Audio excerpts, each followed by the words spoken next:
Momento policial na Rádio Girafa News. Não se esqueça de se inscrever aqui no canal do José Santana e ativar o sininho. Agora você vai conhecer, desde o momento do fato, o passo a passo da tragédia que abalou o Brasil e verá o momento da condenação do acusado. Uma história onde um romance e a vida de 3 pessoas são interrompidos pelo ódio de um pai que se recusava a aceitar o namoro da filha. Fique com a gente. O caso Paulo Cupertino começa agora. 9 de junho de 2019, domingo. Uma noite comum para muitos, mas no bairro do Ipiranga, zona sul de São Paulo, o que era para ser uma simples conversa entre famílias acabou em tragédia. 3 pessoas tiveram suas vidas interrompidas. O responsável, Paulo Cupertino Matias, empresário e pai que depois de ficar foragido, foi encontrado e condenado em um dos julgamentos mais aguardados dos últimos anos. O crime, segundo as investigações, foi motivado por algo cruel e primitivo: o controle abusivo de um pai sobre a filha. O caso Paulo Cupertino, a trágica morte de Rafael Miguel e seus pais. O dia da tragédia. Domingo, 20h30, Rafael Miguel põe em prática a ideia de apresentar seus pais aos pais da namorada. A intenção do rapaz era que seus pais conversassem com o pai da garota, que não permitia o namoro da filha, mas mal sabiam eles que Paulo Cupertino já os esperava e as intenções desse pai não eram boas. Com a maior frieza e desprezo por qualquer sentimento, ele efetuou 13 disparos. Namorado da filha, pai do namorado da filha e mãe do namorado da filha não tiveram nenhuma chance de defesa. A cena e local onde tudo ocorreu impressionou até os policiais. O motivo? Paulo Cupertino não aceitava o relacionamento da filha com o ator. Logo após os disparos, ele fugiu. Entrou em um carro que o esperava nas proximidades e desapareceu. Começava ali uma das maiores caçadas humanas recentes do Brasil: o foragido. Durante quase 3 anos, Paulo Cupertino viveu como um fantasma. Circulou por ao menos 10 cidades. Usou identidades falsas. Se hospedou em pensões baratas, foi visto em países vizinhos e sempre escapava por pouco. Ele se transformou num dos homens mais procurados do país. Mas em fevereiro de 2022, a máscara caiu.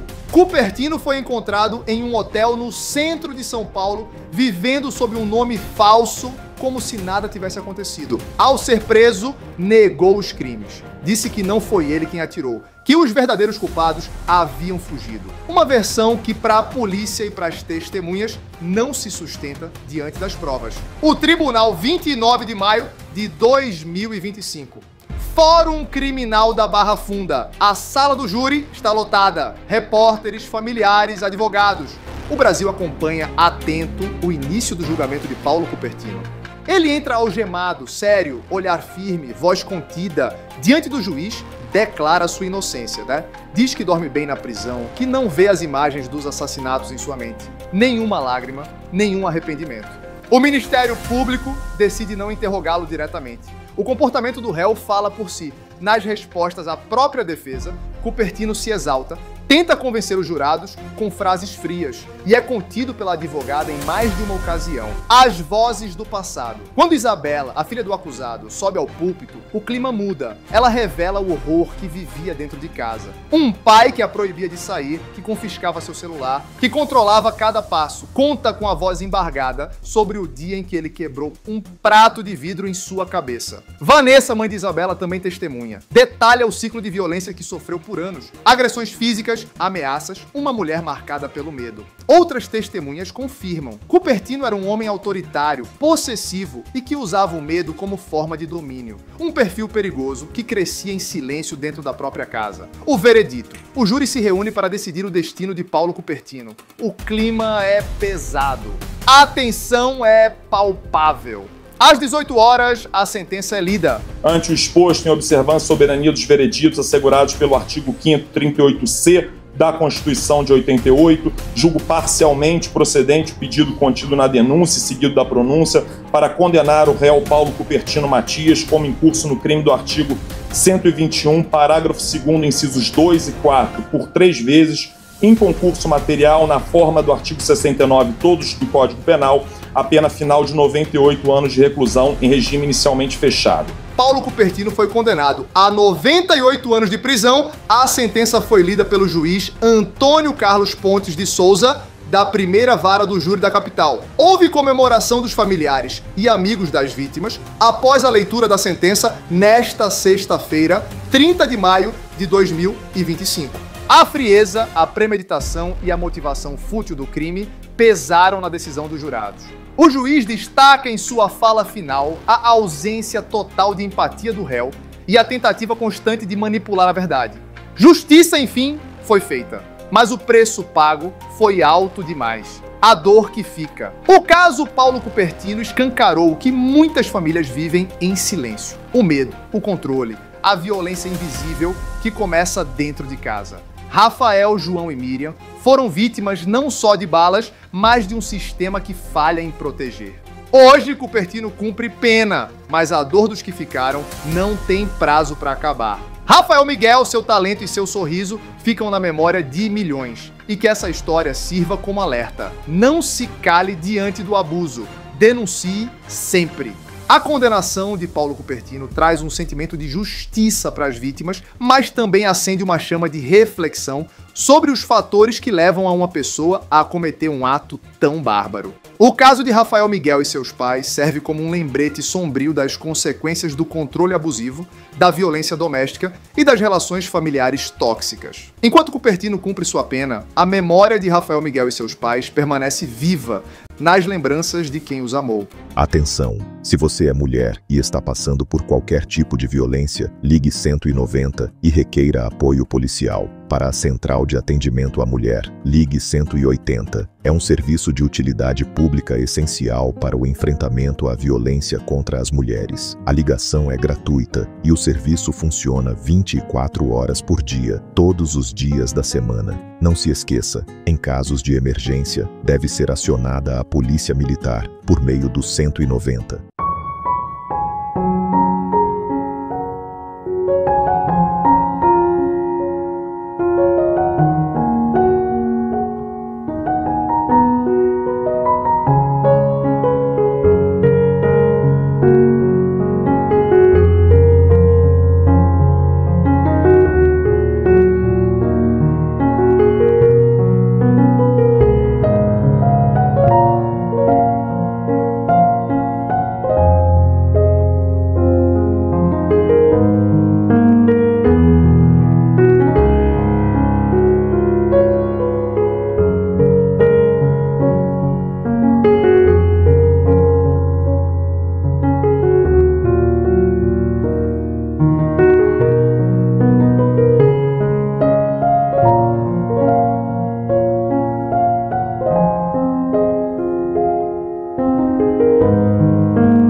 Fique ligado na Rádio Girafa News. Se inscreva aqui no canal do José Santana e ative o sininho para não perder os próximos vídeos.